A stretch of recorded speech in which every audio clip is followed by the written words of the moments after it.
ขอถวายความเคารพคณะหมู่สงฆ์ท่านพระครูนิยมเจ้าคณะอำเภอพร้อมทั้ง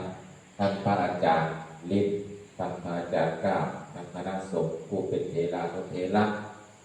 ขอความสุขความสวัสดีความเจริญงอกงามในศีลในธรรมในวินัยจงบังเกิดมีแก่คณะสามเณรทุกลูกทุกท่านในช่วงเวลา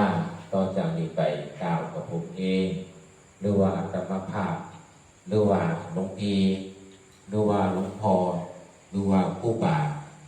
หรือว่าอันใดก็สั่งก็ขอโอกาส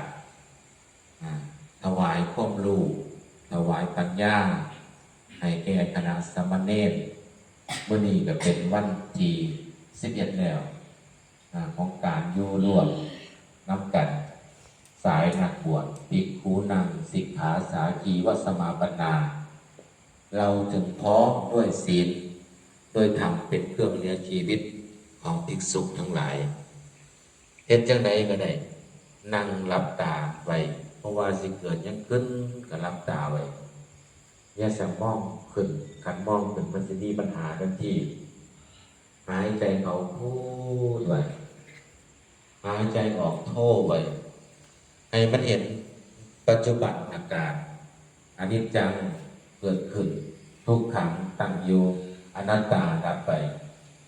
จนมาถึงไตรลักษณ์คือการเกิดขึ้นตั้งอยู่ดับไปให้มันเข้าใจเฮามาหนีเฮามายังเฮามาเห็นยังหนึ่งเฮามาเอาอย่างสองแล้วเฮาสิได้อย่างกลับไปสามเนี่ยสิ่งสำคัญทุกท่านทุกคนมา